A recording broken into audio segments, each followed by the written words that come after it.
Hello, everyone. Welcome to MSS Mentorship and Online Classes. I am Mohamed Sheikh Sisi, your tutor and your mentor. Today, we are going to cover IAS 37, provisions, contingent assets, and contingent liabilities.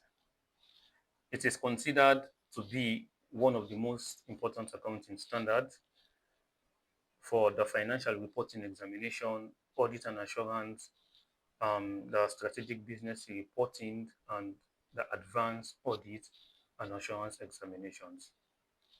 Also, in real life, as an accountant, you need to know how you can account for a potential legal claims.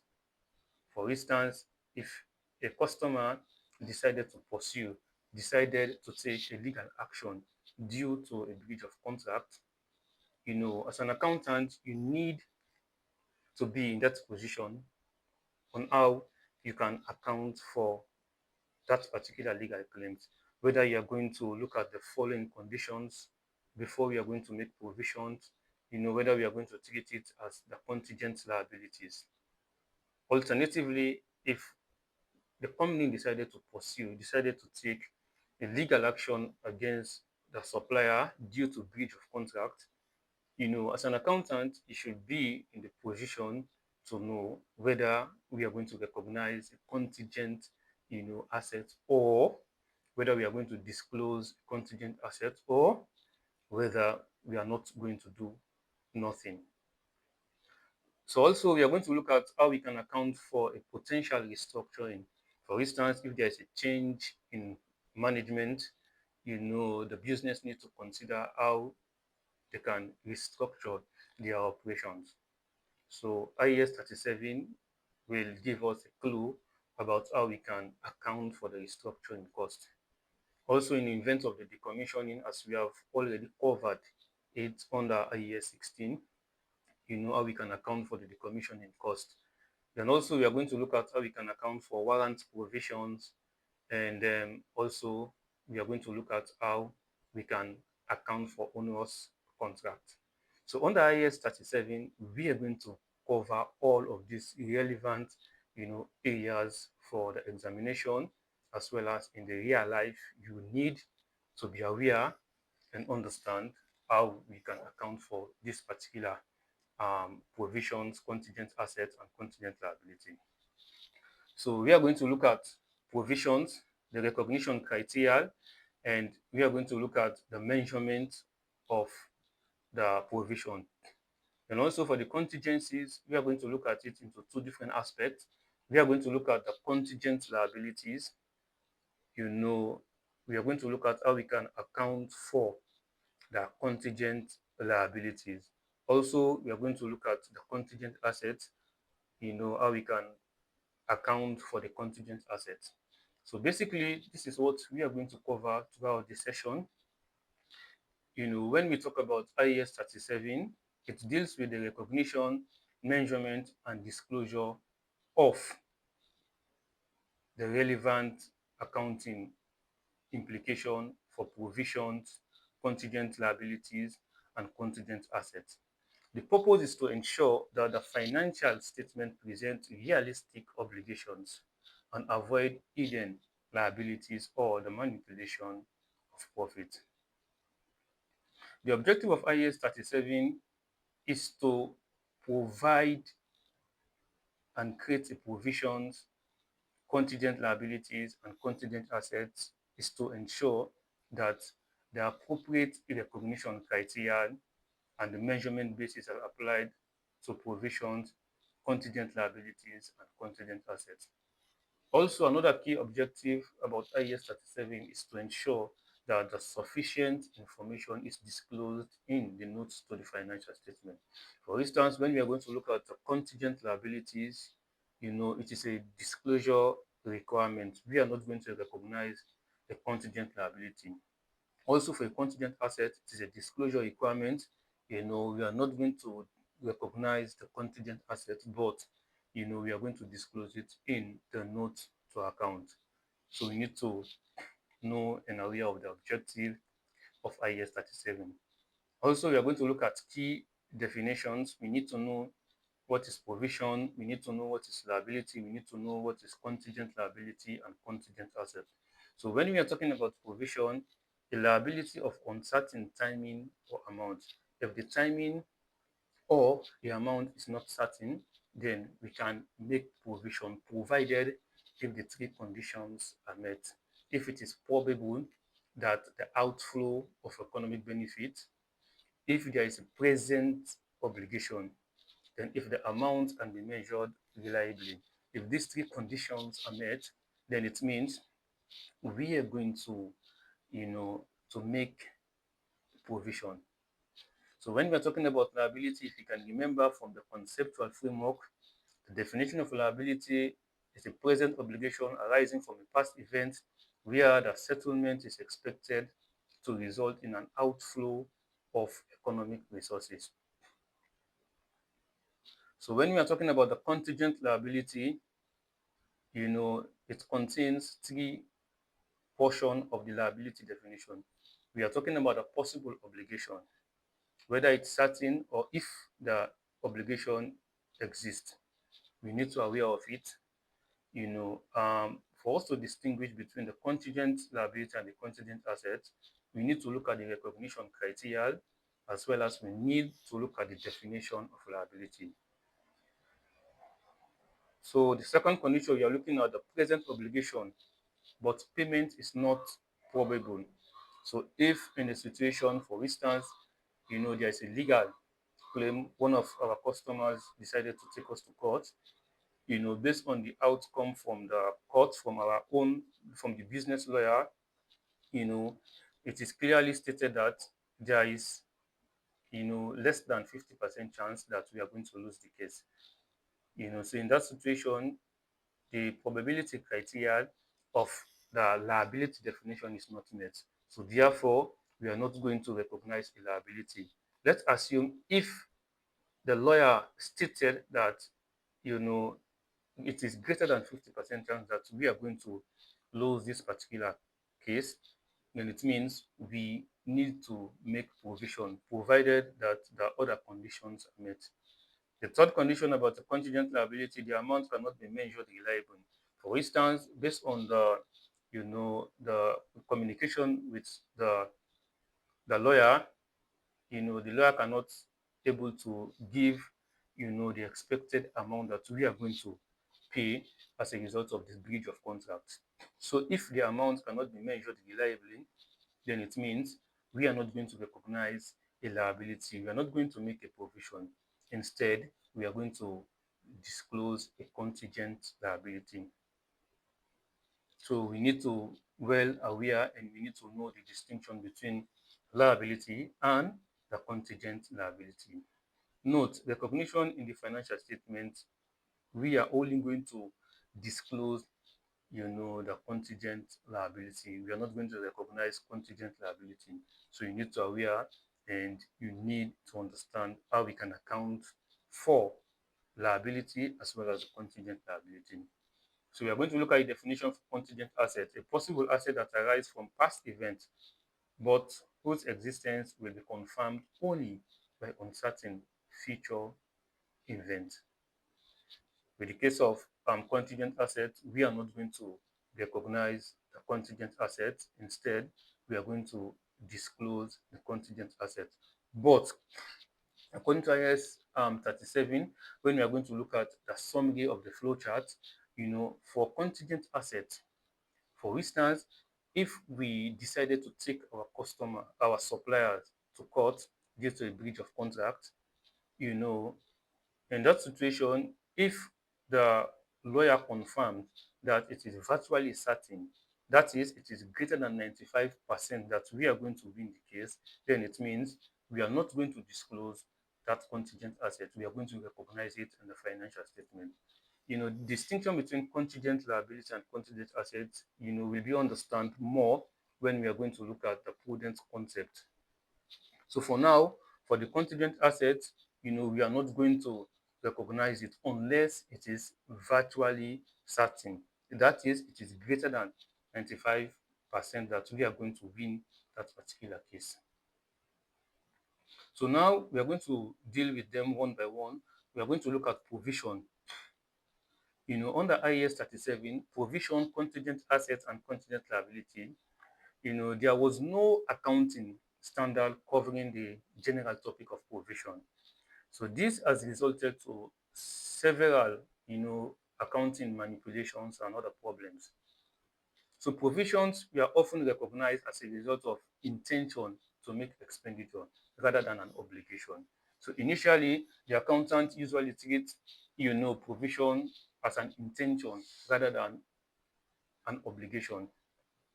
Also, several items could be aggregated into a large provision that was reported as an exceptional item in the financial statement to manipulate profit, to reduce the profitability, to reduce the tax that we are going to pay to government.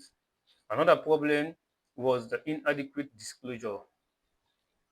According to IAS 37, we need to disclose in detail the provision, the contingent liability, or the contingent assets. T, a provision is a liability of uncertain timing or amount. Another key important point, you need to know the definition of liability. A liability is a present obligation of an entity arising from a past event that settlement will result to an outflow of economic benefit. So now we are going to look at the recognition criteria for provision. A provision shall be recognized when the three conditions are met. One of the conditions is an entity has a present obligation. When we talked about the recognition criteria under the conceptual framework, for a present obligation, it can be a legal obligation or it can be a constructive obligation. And this must be arise as a result of past events. The obligation needs to exist because of events, which have already occurred at the year end and give rise to a potential outflow of economic resources. So this obligation can either be a legal or a contractual obligation. For instance, the law. For instance, there is a contract between the business and its customers or suppliers, the legislation, or there is a regulatory requirement that the business needs to comply with. So all of these can be categorized as the legal aspect of the present obligation. For instance, if you have an agreement with your customer to supply X number of goods, impliedly there is a agreement, there's a contract between you and the customers. So you need to ensure the business fulfill the criteria as per the contract. Any breach, any default will be subject to potential, liability because there is a present obligation to deliver the X number of goods, the X number of products to your customer. So when we are talking about the constructive obligation, this is where the company established a valid expectation through a course of past practice, regardless of whether there is a legal requirement to perform the task or not. For instance, the company, has been doing the corporate social responsibility. In that regard, it has been a norm for the business on annual basis. You need to give this particular amount to X, Y, and Z, for example. So this can be a constructive obligation or an established pattern of past practice, a published policies, a specific statement that creates a valid expectation. So these are all conditions of the constructive obligation. So we need to aware for the existence of the legal as well as the constructive obligation. Let's look at an example. A company that always refund customers even without legal requirements creates a constructive obligation because it has been a normal practice, it has been an established pattern of operation. So in that regard, if you fail to refund the customer this time around, then the customer decided to take a legal action against you, then you will be entitled to make some payment for damage as well as for claims. So you need to be well aware that we can, account for provision if there is a present obligation. First condition that you need to know. The second important condition, according to the conceptual framework, if the amount can be measured reliably. The obligated amount can be measured reliably. So provision should be recognized at the best estimate. If the provision relates to one event, for instance, if we are talking about the court case, as I have been, mentioning the particular instance of court and legal action, if the lawyer can provide a reasonable estimate as to what will be the cost, the outcome of the legal case, then we can use that particular amount, to include as part of the criteria under IAS 37. So this should be measured using the most likely outcome. Now, in the situation where we have a multiple and numerous events, such as the provision to repair goods within the year of sale, then the provision should be measured using the expected value. For instance, most electrical appliance company, what they do on normal basis, on annual basis, they will give, a provision. For instance, if the of your plasma TV within this period of time, within this period of time, the plasma TV has a problem, you have the right to return it. We can repair it for you. We can amend that particular fault if it is within, the parameters, the policies that the company is operating on. So in this situation, we are going to use the expected values to determine, the reliable estimate that we are going to use as part of the valuation of the provision of that particular repair cost. So for instance, look at illustration. An entity sells goods with a warranty covering customers for the cost of repairs of any defects that are discovered within the first 2 months after purchase. Past experience suggests that 88% of the goods sold will have no defects, 7% will have minor defects, and 5% will have major defects. If minor defects were detected in all products sold, the cost of repairs will be 24,000.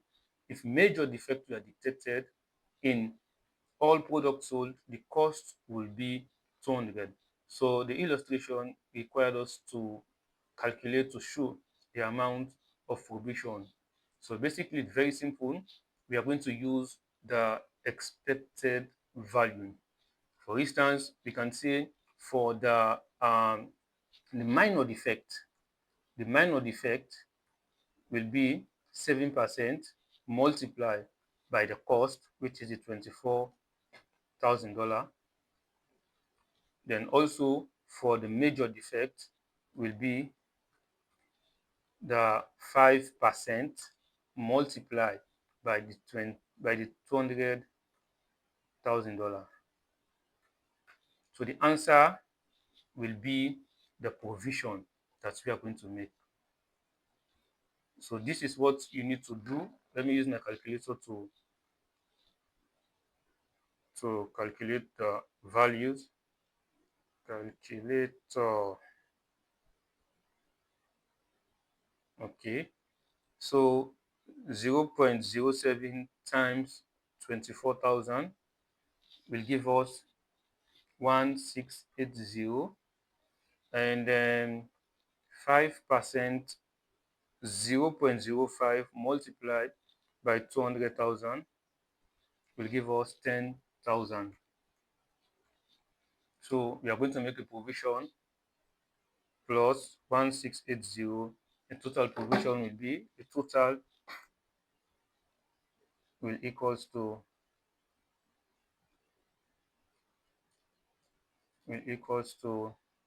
11,680. So this is the expected value that we are going to use to make the provision. So this is the second condition that you need to know, and also you need to be aware if the expected outcome is a single outcome, then it means we are going to use the best estimate, the outcome based on the lawyer, the valuation from the lawyer that we are going to, lose this particular case. So we are going to use that valuation as the best estimate. In a situation where we have multiple events from the above illustration, then we can use the expected value to determine the amount that we are going to show as a provision. The final condition, which is very much important for us to understand, it is probable that the outflow of resources, you know, in terms of the settlement of your present obligation, it is greater than 50% chance that we are going to incur that particular expenditure. So with these three conditions, we are going to recognize a provision. We are going to make a provision. So if the likelihood of the event is not probable, no provision should be made. If there is a possible liability, then the company should record a contingent liability instead of a provision, instead of a liability. Note, if these conditions are not met, no provision should be recognized. So for us to recognize a provision, the three conditions should be met. Very important concept, the three conditions should be met. Very important concept. Firstly, the present obligation should exist, whether it is a legal or constructive obligation. Second point, the liability, the provision can be measured reliably. We have a roughly estimate that we can use to measure our, liability. And also, we need to ensure that the outflow of the economic resources is valued. So with these three conditions, we are going to recognize the liability. If there is no present obligation, or if the amount cannot be measured reliably, or if the outflow of economic resources is not probable, it is possible, or it is remote, then in that situation, you are not going to recognize a provision. Instead, you are going to disclose a contingent liability. Key concept that you need to know for the examination. So now we are going to look at contingent liability. Any of the three conditions, if they did not meet, then it means we are not going to recognize a liability. So that is the definition of contingent liability. So when you're talking about a contingent liability, it's a possible obligation that arises from past events and whose existence will be confirmed only by the occurrence or the non-occurrence of one or more uncertain future events, not wholly within the control of the entity, or a present obligation that arises from past events, but it is not recognized because now, for instance, let's assume we have a present obligation, but we need to look for further conditions before we are going to consider whether we are going to account for the provision or whether we are going to disclose the contingent liability. So if it is not probable, if it is not greater than 50%, then it means we are not going to account for the liability. We are going to disclose contingent liability.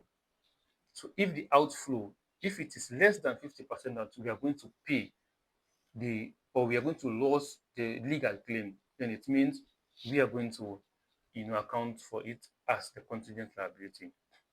If the amount of the obligation cannot be measured with sufficient reliability, so we are not going to recognize a liability. Instead, we are going to disclose a contingent liability. Very important point to know, and it is very important for the examination. A contingent liability is disclosed as a note to the account only. We are not going to do any debit or we are not going to do any credit, but we are going to disclose it. We are going to show it and the note to account. So this is what we are going to do for the contingent liability, and this is the accounting treatment for contingent liability. So also we are going to look at for contingent assets. A contingent asset is a possible asset that arises from past events and whose existence will be confirmed only on the occurrence or the non-occurrence of one or more uncertain future events, not wholly within the control of the entity. The only time, for instance, if a company has a legal claim with the supplier, then it means, the supplier might be in the position to lose that particular case. So all that will be determined by our lawyer. For instance, if the lawyer made it clear that the business, has above 95% to win that particular case, then it means we are going to recognize a contingent asset in the financial statement. But if we have the company has less than 95% chance to win that particular case, it means we are not going to recognize the contingent asset, but we are going to disclose it to the notes to account. So now, for better understanding, let's look at the summary, which is very important for us to understand. So now we are going to look at the summary. We have the degree of probability, we have the outflow, which is the contingent liability, and we have the inflow, which is the contingent, asset.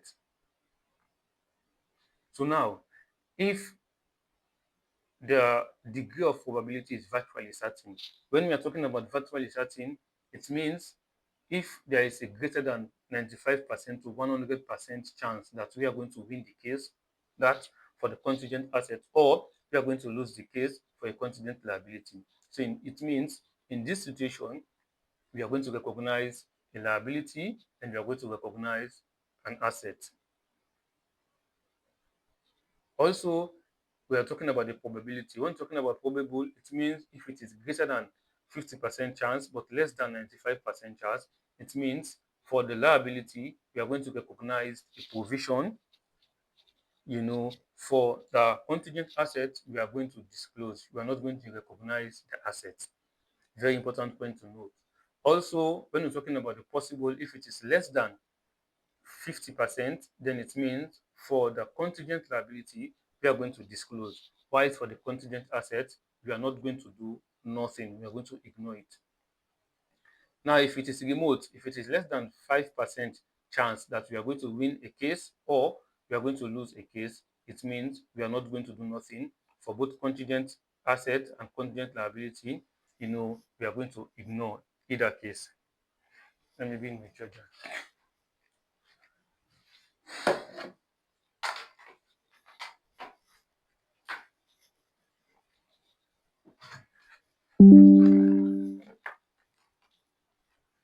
So, very good.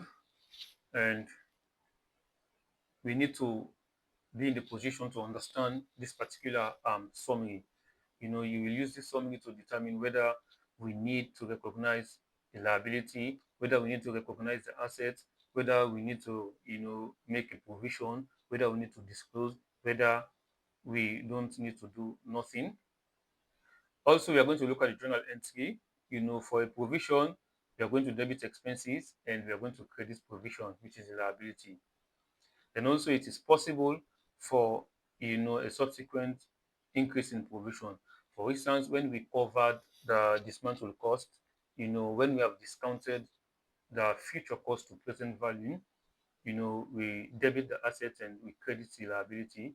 Then on annual basis, when we are going to unwind the liability, we are going to increase the liability on annual basis.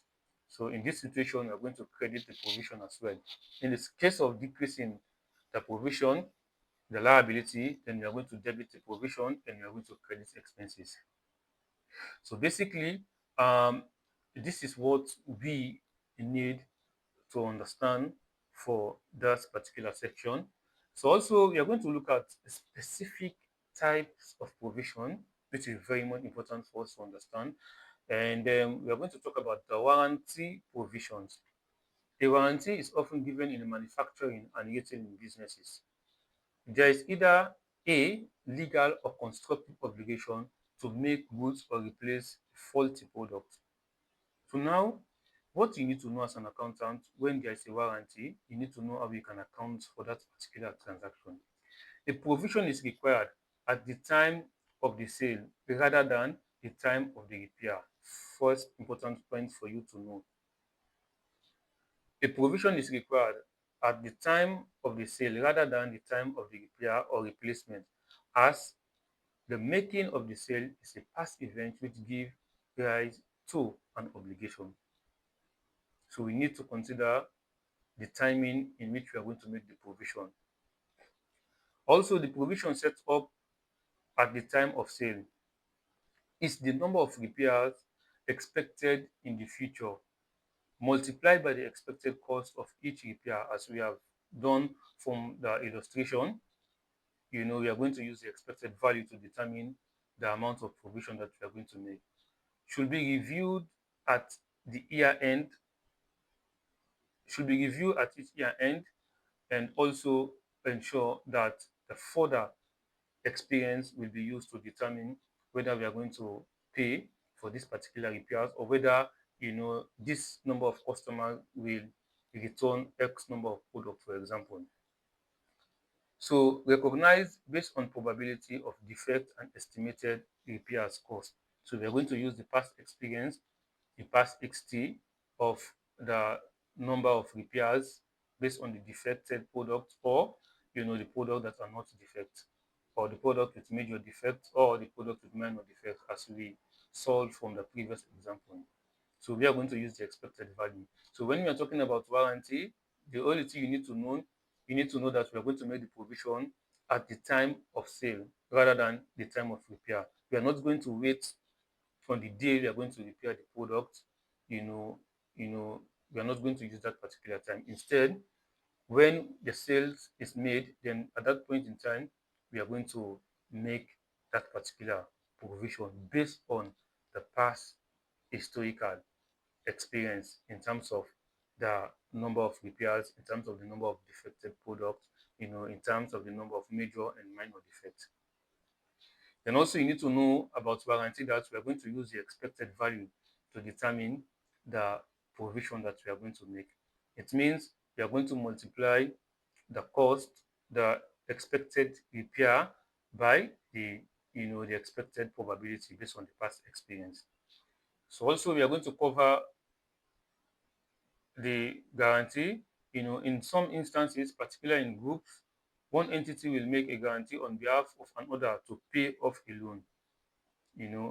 If the other entity is unable to do so, the provision should be made for this guarantee if it is probable that the payment will have to be made. It may otherwise require disclosure as a contingent liability. So for guarantee, you don't need to know much about it for now. In a situation where it is not probable, it is not greater than 50% chance that we are going to incur this particular cost, then it means we are going to disclose it as contingent liability. Also, we are going to look at the future operating loss or the future repairs. No provision may be made for future operating losses or repair because they arise in the future and can be avoided. Close to the division that is making a loss, or sell the assets that may need repair, and therefore no obligation exists. So for instance, based on our forecast, based on our projection, the company is in a position to make a loss. So at that particular point, the business has a responsibility to ensure that they put strategy system in place to reduce cost as best as possible, so that they can prevent the future operating loss. So in that regard, we are not going to make a provision for that future operating loss. Instead, the business needs to be in that position to put measures in place to reduce cost as best as possible. The reason being why we are not going to account for future operating loss as a provision, it is clear that we don't have any obligation. So because of we don't have any obligation, it means we are not going to make a provision as per the recognition criteria. Also, we are going to look at the owner's contract. An owner's contract is a contract in which the unavailable cost of meeting the obligations under the contract exceed the economic benefit to be received under the contract. For instance, the signing of a contract is the past event giving rise to the obligation to make the payments, and those payments, discounted if the effect is material, will be measured of the excess of the cost over the benefit. The provision for this net cost should be recognized as an expenses in the statement of profit or loss in the period when the contracts become onerous.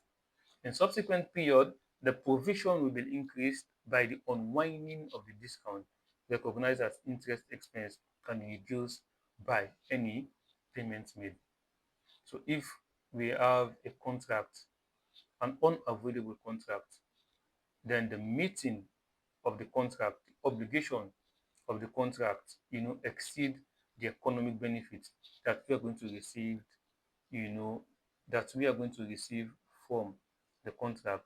In this situation, we can classify that contract as an onerous contract because the economic benefit is more than, the cost of meeting the obligation. So we need to know about onerous contracts. When we are going to look at, I think, construction contract revenue, we are going to look at it as well, how we can treat the onerous contract. Also, we are going to look at provision, environmental provision. Environmental provision will be made for future environmental costs if there is either a legal or a constructive obligation to carry out work. This will be discounted to present value at the pre-tax market rate.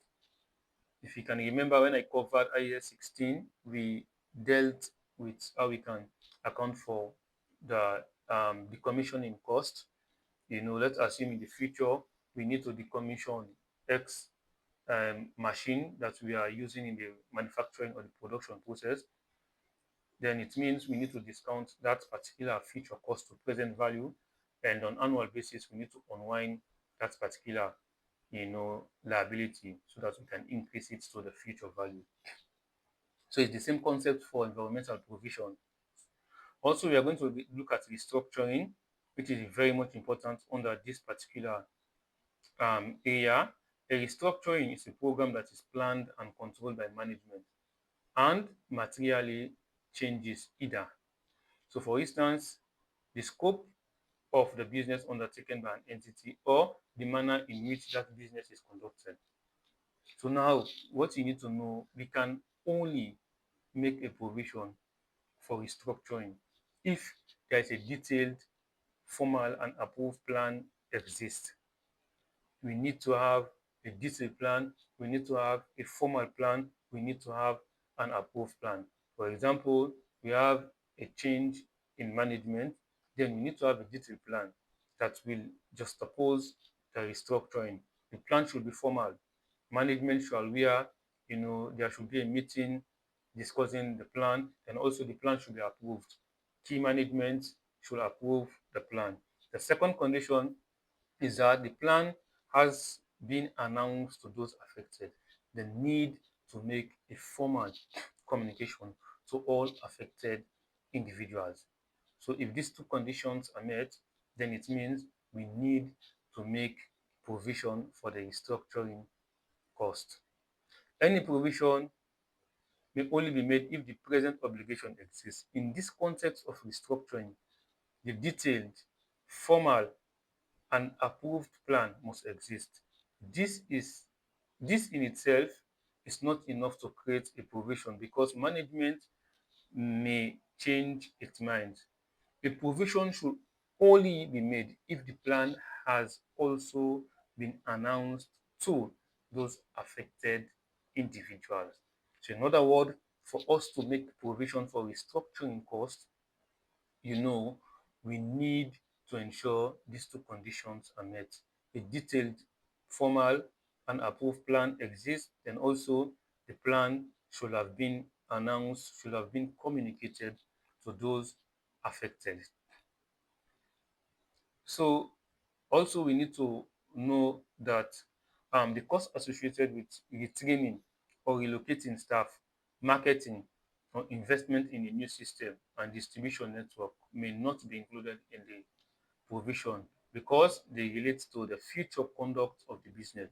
For instance, if we have decided to restructure, then we should not include cost of training, new employees. We should not include, marketing costs. We should not include investment in new system. We should only include costs that are directly, relate to the restructuring process. So we need to include direct expenditure arising from the restructuring, and also we need to exclude costs associated with ongoing business activity. So also we are going to look at the commissioning or the restoration cost. I've covered it under AS 16 as well. So very important concept we need to know. And also we are going to look at, what should not be approved, what should not be provided. For instance, this is just a summary. The future operating loss, we are not going to make provision. General provision for future risks, no. Provision for possible claims where no present obligation exists. Provision for general repairs and maintenance. These are either recognized later or disclosed as a contingent liability. So basically, we are going to look at contingent liability as we have covered the provision. For contingent liability, we are only going to disclose, nothing else we can do. So for contingent assets, also, when we talk about contingent assets, if the legal case is greater than 95% chance that we are going to lose that particular case, then it means we need to recognize that particular asset. But if it is greater than 50% but less than 95%, which is probable, it means we are not going to recognize the asset. Instead, we are going to disclose the contingent asset. If it is less than 50%, we are not going to recognize the asset, but we are going to disclose the contingent asset. So you can only recognize asset if it is greater than 95% chance that we are going to win the court case, for example, then we are going to recognize the asset. Why is the contingent asset? We are going to disclose it, or we are not going to do nothing. So basically, this is the end of the session. And on our live online session, we are going to look at the kit questions. We are going to navigate and we are going to solve all of these questions. And also, we are going to solve more questions. So thank you all for your time.